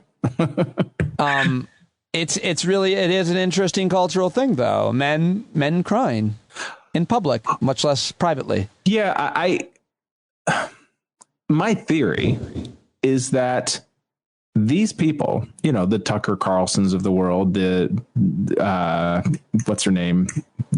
Laura Ingrams, the people who are taking him to task, they can't imagine a world where someone actually feels something. You know what I mean? Like, they can't fathom that. And so to them, if you are getting emotional, if you are vulnerable, or if you are affected by someone's testimony or whatever, it must be fake. It must be fake. Because they can't fathom it, because they couldn't. They don't have any genuine emotional skin in the game. And so if you do, clearly you're a phony. Clearly you're a phony, because there's no other explanation. Well, that was just one criticism. You're taking a criticism I'm not necessarily even making, but is a more fair one in my mind. I mean, I do see people on TV, faking their emotions, especially their their sadder ones, to get an effect. And certainly I think politicians do this from time to time. I'm less judgmental of that accusation than I am of just men should never cry, period. Like that was the reaction to Adam Kinzinger from a lot of people. A lot of people cannot deal with it, think it's legitimately wrong. It shows a weakness. And I don't know, I cry all the time, publicly and alone. So I don't know. You think that it's funny because people made jokes about it all the time. You never saw these people really come out against John Boehner when he was bawling on a weekly basis. When they'd rename a post office, he would start crying. And some of that, I think, is just getting older. I think as you get older, your emotions are just, I find that I get choked up sometimes in absurd circumstances that I wouldn't have in my 20s. But yes, we've all seen politicians play it up. We've all seen phonies. I'm not saying there's no phonies out there. But first of all, I don't think Adam Kinzinger has much to gain by being phony in this context. You know what I mean? Right. It's like it's not like if one of the Democrats got really like teary and performative about it, I think you could levy those accusations in a little bit more good faith. Great point. But it's like, what the fuck does Adam Kinzinger have to gain by crying during this hearing? Nothing. He has everything to lose and nothing to gain. So I'm going to give him the benefit of the doubt and assume it was genuine. Wolf Blitzer had Adam Kinzinger on, and he said, you were taking criticism for getting emotional watching these, as you addressed these cops, but we all got emotional. I got emotional. That's what he said. And I was like, I didn't believe that because I don't think he gets emotional at all. It's Wolf Blitzer. He never cries. No. Wolf Blitzer is not emotional about anything. I don't buy it. So what about, did you pay attention to the testimony this week and what did you think? And how does it, what does it mean? Does it change any minds as we hear and see this investigation going? I mean, I think politically it's not that you want to think about it politically, but it's certainly good for the Democrats to keep this on the front of people's minds that this is what happened and this is why. I mean, it's necessary. I don't know whether it's good or bad. I mean, as far as how the politics is going to go, I could honestly see it going either way in the long run. Because people are talking about these hearings going on for months, which from a political perspective concerns me slightly that there could be kind of a weariness that could set in after a while. But it's necessary. That's really all I care about. It has to happen. I mean, they have to subpoena Kevin McCarthy. They have to. Now, will he submit to it? I sincerely doubt we will ever see Kevin McCarthy, or Jim Jordan testifying in front of this committee. And if they do, it'll be an absolute circus. But they have to subpoena them. They have to. It's too important to not do. As far as the testimony itself goes, I mean, I checked in and out. I mean, I don't always feel like it's necessary for me to listen to hearings like this from beginning to end, because I feel like people smarter than me are going to come up with what the important things. I'm going to be able to watch Chris Hayes at the end of the day or whatever, and he's going to, in 8 minutes, inform me of generally what the important moments were. I covered it. I did just that at the opening of the podcast. I'm so sorry. The resource for other people. Not MSNBC. Of course. I mean, I'd go to Pete Dominic first. I might have lifted the montage that his producers put together of the best of those moments. I might have. I might not have. Maybe. I might have found it my own. Perhaps. No, I hear what you're saying in terms of just not paying, watching anything minute to minute. And I always feel guilty about it because I do try to cover the news every day on the podcast, and I try to get as informed as I can. But if not for that, I want to be an informed person, but we don't have to. You have a life to live, and but it does make me feel guilty if I don't know what's going on, which is not always the healthiest thing. Well, I think it's important to have a general idea of what's going on and to sort of keep abreast. But I don't think that necessarily means being glued to your TV for 8 hours every day. It's the same thing as when there's like a hurricane or a giant typhoon or a mudslide or something. It's like I don't have to watch hours and hours and hours of footage of terrified and desperate families who've lost their homes. It's like I generally get the idea. I hear you, but to be fair, like if you did watch this, you couldn't turn it off because it was entertaining for the same reason the Law and Order episode is entertaining, except even more because we witnessed this. We witnessed this with our own our own and the people that are there were all part of it. I mean, it's some riveting. people witnessed it. I mean, this is the thing that I kind of reacted to the most while it was going on. Of course, the kind of people I follow on Twitter, it was like riveting testimony, a shocking moment at the, on the January 6th commission, blah, blah, blah. And I was like, let's see what's going on foxnews.com. Yeah. One tiny little thumbnail, like the 7th on the list of 10 items. And it was just like Democrats open up January 6th panel or whatever. Not the first story, not the second story, not the 5th story. And so it does make me wonder. I think it's necessary, period, like I said.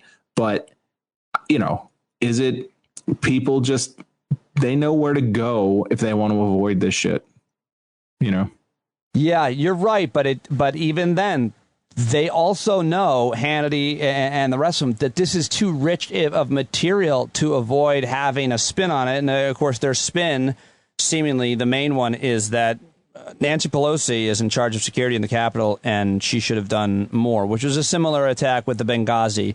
Hillary Clinton didn't send the right security, which, of course, the ambassador Hill didn't want more security because he didn't want it to look bad there and it was going to hurt his mission. That's the worst thing about it in that one. And it's just the same here. I would love to see, it'll never happen, but some of these people who have plea bargained, down their charges, and have admitted their wrongdoing in terms of entering the Capitol and whatnot. It's like, I would love to see them compelled to testify. I don't know whether that's a possibility or whether that's politically wise or whatever, but it's like, I want to see some of these idiots who were feeling it that day because they thought it was 1776 and that they were freedom fighters. I want to see them, now that they have publicly rescinded that and apologized. I'd like to see some questions asked of these people. What made you decide to go here? Did you feel encouraged by the president? What were your plans if things had been successful? Like, was there an end game? I mean, I think a lot of people, I think we've discussed, you and I before, were just kind of going with the flow, and they got, in the same way that like Woodstock 99, they set a car on fire. They didn't go to Woodstock 99 to set a car on fire, just a car. People were getting crazy and they joined in. Right. But, clearly some people had plans. I mean, I don't know if you've seen the story about Mo Brooks, the Alabama congressman, who admitted in some interview that he wore body armor under his windbreaker that day because he had received a tip that there was going to be violence. And he kind of like, wink, wink, that's why I was wearing that windbreaker. Ha, ha, ha. He's like, what was the tip? What was the violence that you heard was going to happen? Tell us more. Also, anybody wearing a windbreaker should be just criticized just from the jump. Like, what are you wearing Dude, what are you wearing a windbreaker for? Also, today, Bannon was trending. And of course, I'm clicking on that because someone dug up a quote of Steve Bannon saying on January 5th, the day before the insurrection, something to the effect that tomorrow is going to be crazy. It's going to happen quick. It's going to be nuts, and basically describing, what did happen. And so it's another piece of information. So, of course, we have to have this investigation and know what's happening. I interviewed Phil Rucker, who co-wrote I Alone Can Fix It with Carol Leonnig, which is #1 right now. A really fascinating book. And in that book, they talk about that apparently the Secret Service insisted that Mike Pence get in this car. And he said, I'm not getting in that car. Did you hear about this? Yeah. Yeah, because they thought they were going to whisk him away, that he couldn't finish certifying the election. If I were Tucker Carlson, or to some extent, sometimes Rachel Maddow does this too, just asking questions. And we're led to connect certain dots. I mean, I wouldn't make a comparison between the two of them, but you always have to be careful. But since, it does beg the question, like, if there was any kind of conspiracy, any kind of organized plot, it could have easily been a Secret Service agent, many of them, which very loyal to Trump. And like, if we get Mike Pence out of there, they can't certify the election, and who knows what happens. Who knows? Yeah, exactly. Then it's. And I did hear that theory from a smart person before January 6th. Before that, it was the kind of idea that how do we prevent the election from being certified and let whatever happens happen? Yes. And there's no evidence of this, according to any good reporting. But it's one of those things that leads you to think, oh, man, I wonder if there'll ever be anything uncovered. But knowing Trump, it's a wink and a nod to get things done. I want subpoenas going out to the dudes in camouflage who ran up the stairs, who all had their hands on each other's shoulders, like in formation. I want to know what their deal is. I want to know, what did they know? What had they planned? How did they know to form? And that, what was their plan? What was their plan? And had they coordinated with anyone higher up? I also want to know who shit on the walls, and that goes for anybody who's shitting on walls anywhere. I want to interview them. Like, so what happened? You were outside for a long time, even at at the Port rally? Authority, where it's kind of customary. Right? Who's shitting on the walls of the Capitol or wherever they found people's? I would love to have just been in the room, because you got to know that one dude's like, I'm going to take a shit. And somebody's like, yeah, ha, ha, ha. And then the guy actually has popped a squat. And you had to know there's somebody who's been like, oh no, really? like this isn't really what I signed up for. There was nothing there. There's a lot of love there as well. A lot of love. Yeah. People were shitting on the floor. How would you, I'm not like poop shy or anything, but I'm not that relaxed about where I drop one. I think I would get a little bit of performance anxiety. Yeah. And by the way, it always looks bad for your movement. No matter what the protest is, if someone shat on a police car, I'm like, come on. Yeah. That's not helping anything to do with the cause. I'm not saying someone from the cause did that, but let's not shit on police cars is what I'm saying. Yeah. As much as I want reform. So I think the Geneva Conventions. I think that's right. I think if you read them, it's in there. And if it's not, it should be. Let's go to a couple quick stories from. First of all, someone took issue with your last week describing, and maybe you didn't, but my friend CJ said that Christian may have said that Eric Clapton isn't really a great guitarist. Oh, no, I didn't say that. I didn't say that. Clapton is God was sort of the running thing in the 70s. People spray painting it on walls. Songwriter. Maybe like you that. said he wasn't a great song. He's not a good songwriter, I don't think. He's a fantastic guitar player. I find his playing, it's not my personal favorite, that sort of white guy blues, and that's diminishing him. He's a fantastic guitar player, and he always has been, and I don't, but as a songwriter. Oh, wow. I think. How do you feel? Anything to say about the late, great Dusty Hill, ZZ Top bassist, who passed away this week in his sleep? I'm looking forward to seeing the casket. Yeah, it'll be decorated real cool. You got to imagine it's got to have like the Eliminator car sort of vibe. I hope so. And I'm not saying that to be cynical. Like I genuinely could see that being like a kind of a kick-ass funeral.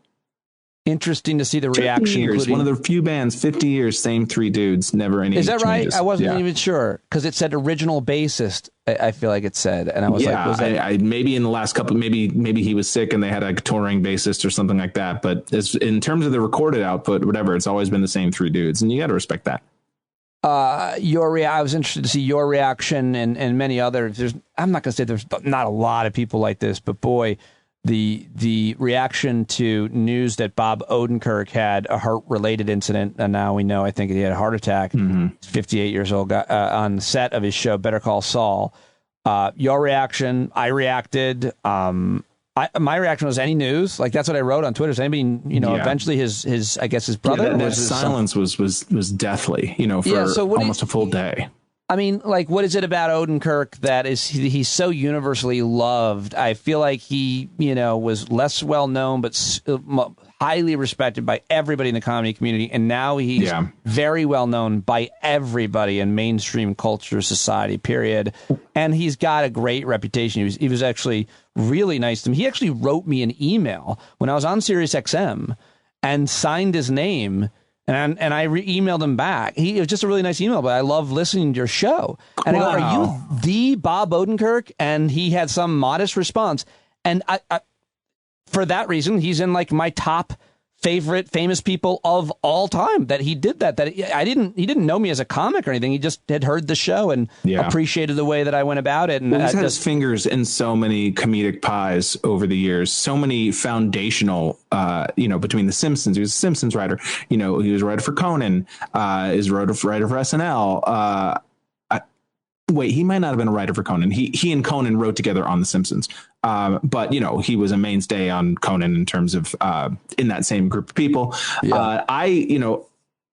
I always say that the thing that got me interested in doing comedy was the Ben Stiller show, which was on for one season in 1992, I believe. Wow. And it was Ben Stiller, Bob Odenkirk, Andy Dick, and Janeane Garofalo. And it was my favorite show in the world. There are only, I think, 12 episodes, and I've seen them all 1,000 times.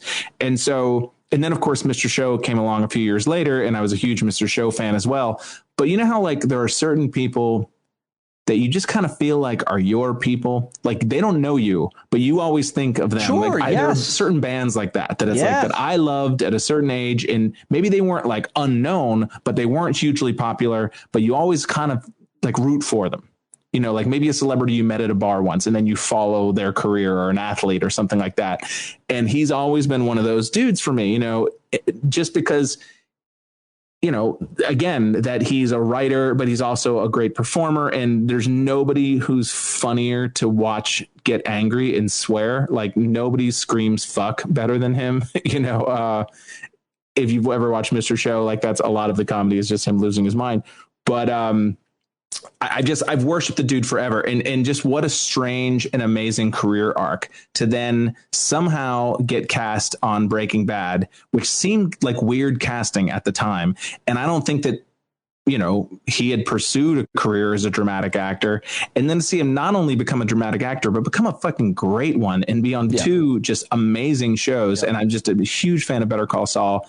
And so, and he's just never done anybody wrong. Like, it's rare to have like a 40-year career and never have pissed anybody off. Love the guy. And I think the way that you spoke about him, the way that, I think he's got that hold on a lot of people. He's just exactly what you said. I can't add anything to that. I did want to ask you before we wrapped up, kind of what I like to get your kind of response, your moral response, feeling on a thing that happens, how to feel when you're seeing a trend.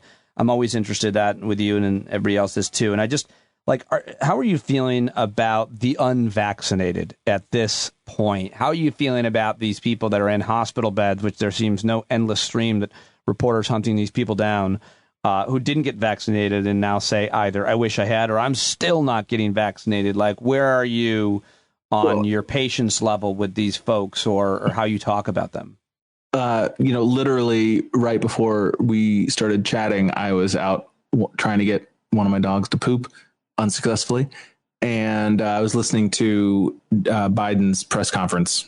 He just gave like a long press conference to announce new sort of basically just giving everybody a COVID update, but also discussing, you know, what the plans are for the future and different sort of executive orders in terms of forcing vaccinations on certain groups of people and whatnot. Whatever. It was just kind of a general overview of where we're at. And I thought it was very well done. I thought it was very clear. I'm sure it's a press conference he wish he wasn't having. You know, I'm sure they were hoping to have this in the rear view at this point.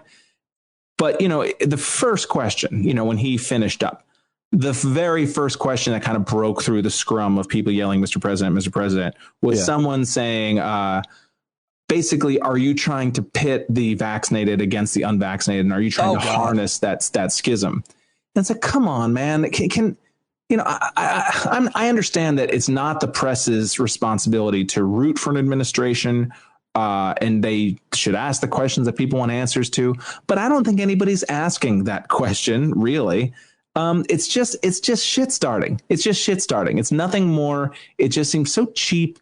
And it's like they're writers in the reality show of politics, and they're saying, we're looking for a conflict. Is this the one you're trying to create? Oh, yeah. Did you hear what so-and-so said about you? Like, that's the equivalent of what they're doing. And it just pissed me off so much because to Biden's credit, he was trying to be kind of a little bit stern, you know, calling it this is a pandemic of the unvaccinated, which is true. And the reason we are where we are is because not enough people have been vaccinated. But I also thought he did in a very Joe Biden way, tried to be like, let's not get mad at these people too much. You know, I would love it if he was just like, listen, idiots, like, we're sick of dragging you along.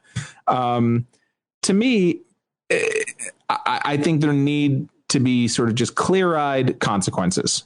And like, we're not waiting anymore.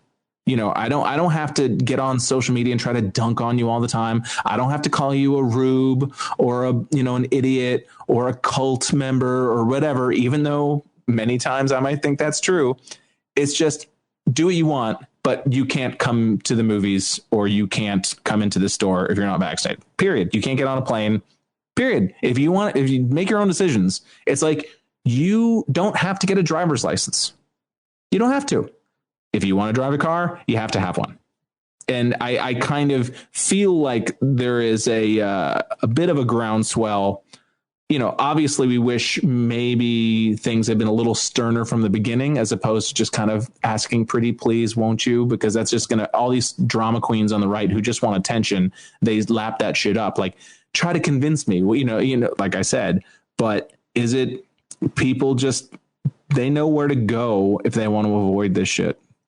Yeah, you're right. But even then, they also know, Hannity and the rest of them, that this is too rich of material to avoid having a spin on it. And of course, their spin, seemingly the main one, is that Nancy Pelosi is in charge of security in the Capitol, and she should have done more, which was a similar attack with the Benghazi.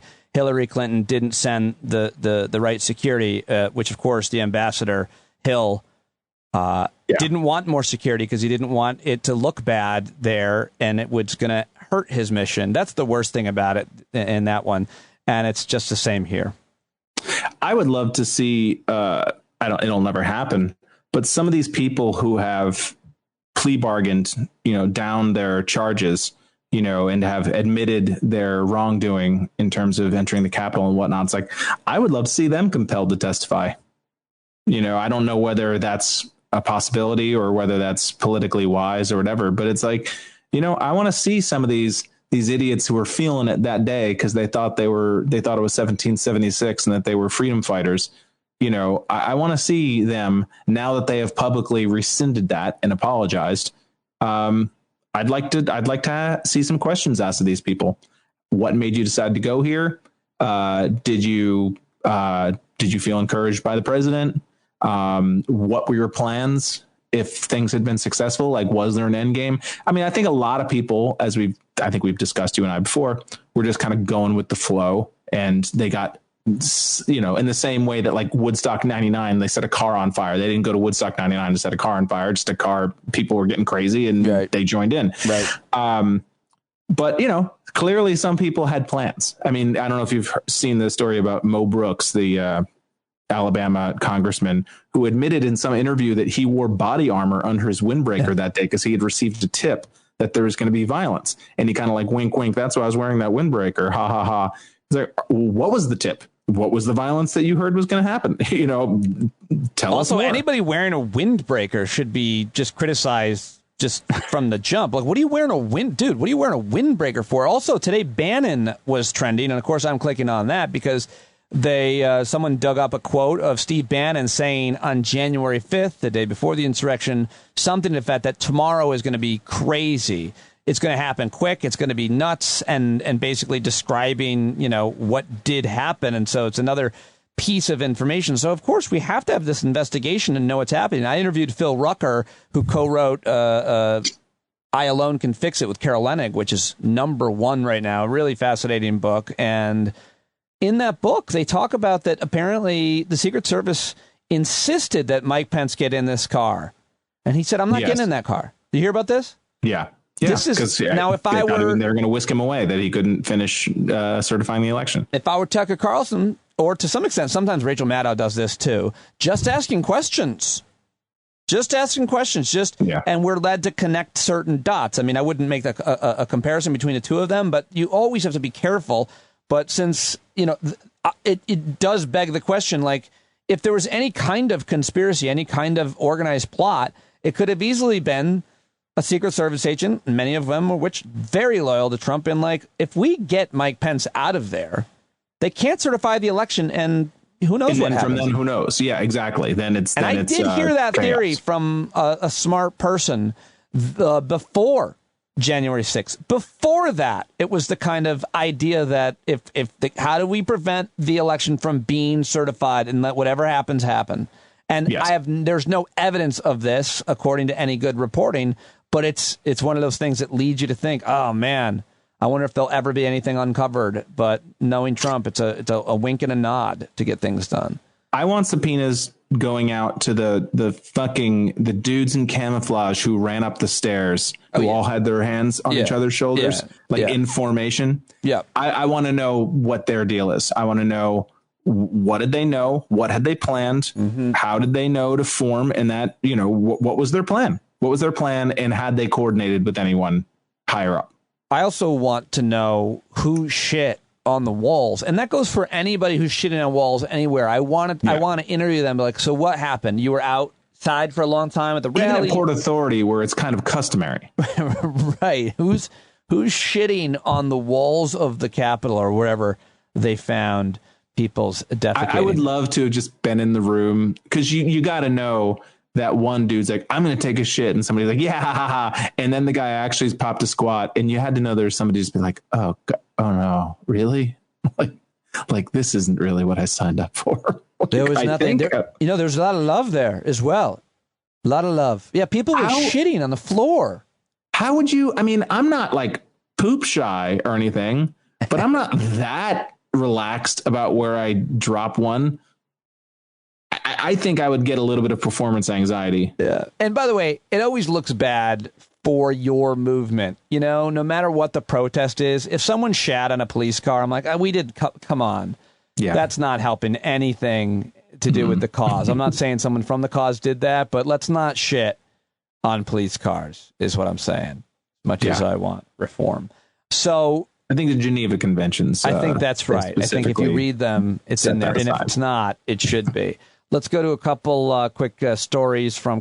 I mean, first of all, someone took issue with your last week describing, and maybe you didn't, but my friend CJ said that Christian may have said that Eric Clapton isn't really a great guitarist, but I don't. Oh no, I didn't say that. Okay. I didn't say that. Okay. I mean, Clapton is God was sort of the running thing in the 70s. People spray painting on walls. Maybe you said he wasn't a great song. I forget. He's not a good songwriter. I don't think. Okay. He's a fantastic guitar player. I mean, I find his playing. It's not my personal favorite. That sort of white guy blues, and that's diminishing him. He's a fantastic guitar player, and he always has been. And I don't. Okay. But all right. But as a songwriter. Oh, wow. I think. How do you feel? Anything to say about the late, great Dusty Hill, ZZ Top bassist, who passed away this week in his sleep? You hear about that? I'm looking forward to seeing the casket. Yeah, it'll be decorated real cool. You got to imagine it's got to have like the Eliminator car sort of vibe. I hope so. And I'm not saying that to be cynical. Like I genuinely could see that being like a kind of a kick-ass funeral. Interesting to see the reaction, 50 including years. One of the few bands, 50 years, same three dudes. Is that right? I wasn't even sure because it said original bassist. I feel like it said, and I was like, I maybe in the last couple, maybe he was sick and they had a touring bassist or something like that. But in terms of the recorded output, whatever, it's always been the same three dudes, and you got to respect that.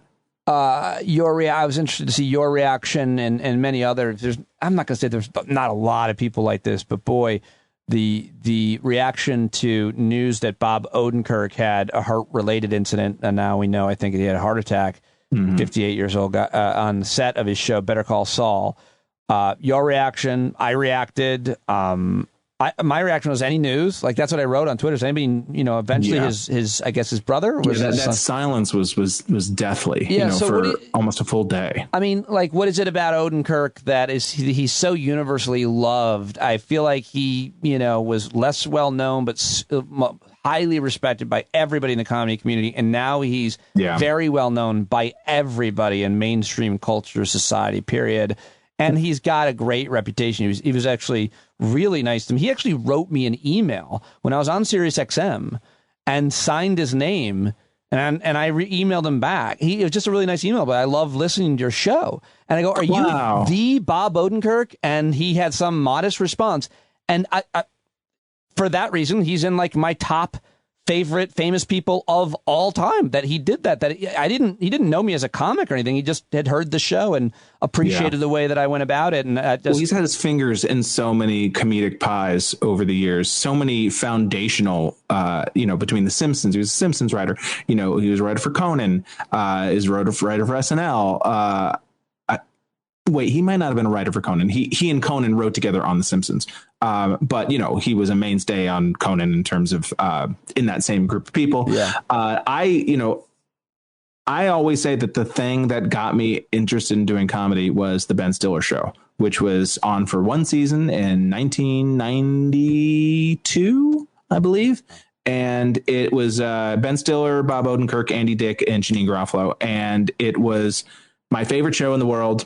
There are only, I think, 12 episodes, and I've seen them all 1,000 times. And then, of course, Mr. Show came along a few years later, and I was a huge Mr. Show fan as well. But you know how, like, there are certain people that you just kind of feel like are your people? Like, they don't know you, but you always think of them. Yes. Like, there are certain bands like that, that it's like that I loved at a certain age, and maybe they weren't, like, unknown, but they weren't hugely popular, but you always kind of, like, root for them. Like maybe a celebrity you met at a bar once and then you follow their career, or an athlete or something like that.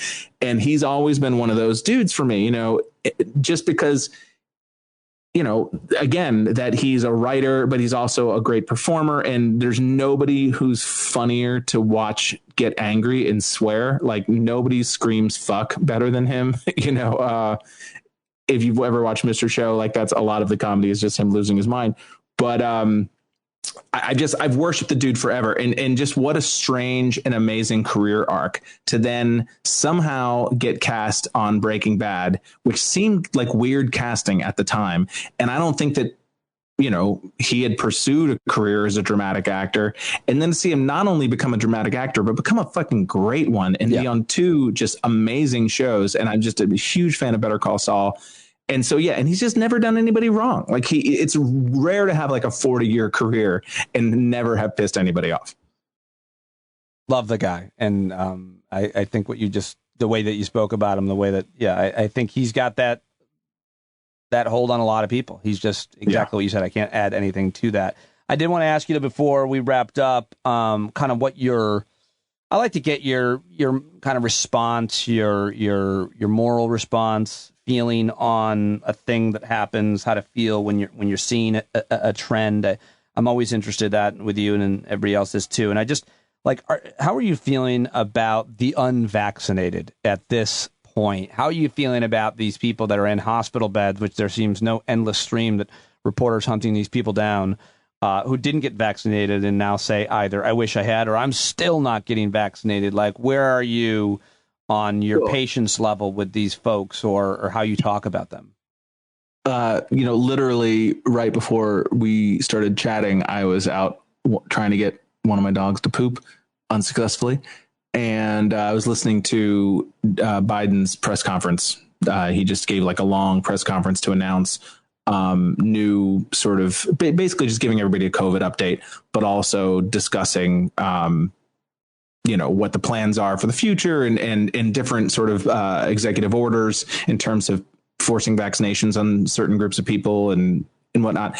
Whatever. It was just kind of a general overview of where we're at. And I thought it was very well done. I thought it was very clear. I'm sure it's a press conference he wish he wasn't having. I'm sure they were hoping to have this in the rear view at this point. But, the first question, when he finished up, the very first question that kind of broke through the scrum of people yelling, Mr. President, was someone saying, basically, are you trying to pit the vaccinated against the unvaccinated? Are you trying to harness that schism? And it's like, come on, man. I understand that it's not the press's responsibility to root for an administration, and they should ask the questions that people want answers to. But I don't think anybody's asking that question, really. It's just shit starting. It's just shit starting. It's nothing more. It just seems so cheap. And it's like they're writers in the reality show of politics, and they're saying, we're looking for a conflict. Is this the one you're trying to create? Oh, yeah. Did you hear what so-and-so said about you? Like, that's the equivalent of what they're doing. And it just pissed me off so much because to Biden's credit, he was trying to be kind of a little bit stern, calling it this is a pandemic of the unvaccinated, which is true. And the reason we are where we are is because not enough people have been vaccinated. But I also thought he did in a very Joe Biden way, tried to be like, let's not get mad at these people too much. I would love it if he was just like, listen, idiots, like we're sick of dragging you along. To me, I think there need to be sort of just clear-eyed consequences. And like, we're not waiting anymore. I don't have to get on social media and try to dunk on you all the time. I don't have to call you a rube or an idiot or a cult member or whatever, even though many times I might think that's true. It's just do what you want, but you can't come to the movies or you can't come into the store if you're not vaccinated. Period. You can't get on a plane. Period. If you make your own decisions, it's like you don't have to get a driver's license. You don't have to. If you want to drive a car, you have to have one. And I kind of feel like there is a bit of a groundswell.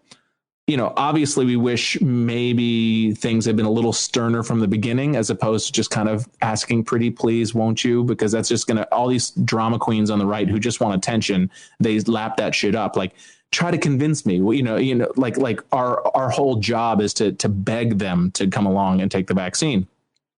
But if the administration or, if governors, authority figures in general had been a little more draconian about vaccine requirements from the beginning, it wouldn't have gone over well. But now there's like proof that, see, this is what happens. Yeah. This is what happens. And I think people aren't going to fight it as much as they would have a few months ago. I think that there's some wishy-washy people in the center who might have been like, hey, guys, let's not be argumentative about this, who now are like, OK, fuck you people, get vaccinated. Yeah. Or we're sick of playing. Yeah. Yeah, that's exactly where it's got to be at this point. And I mean, I agree with you. I'm going to go watch Biden. I didn't know he even gave a press conference today. I wasn't paying that close attention. All right, man. Well, I love getting your take on all these things. As always, we greatly appreciate our Fridays because we get to talk to you, and you got shows this weekend, right? Thank you for letting me opine. And, sure.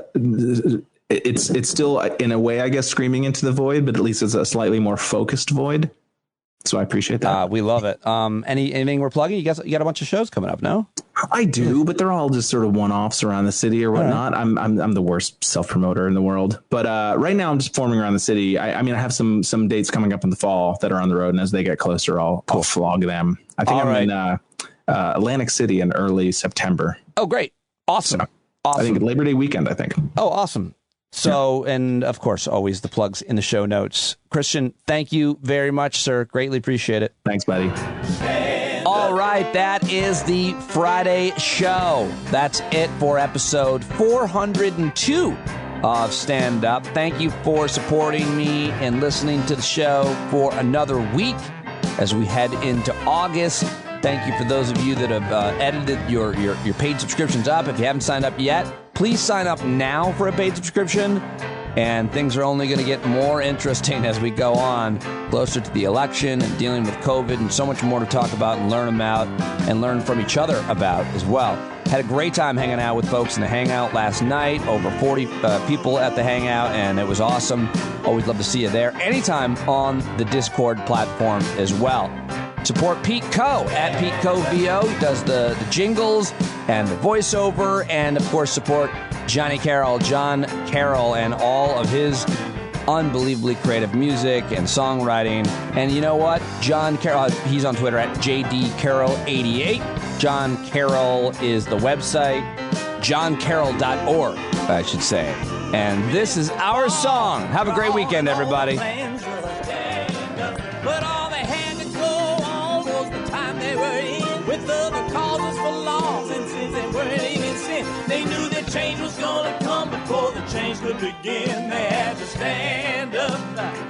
All right, they had to stand up. We got to stand up. We got to look the devil square in the eye. We gotta let him know it's his time to go, and make it clear when all we hear is a lie.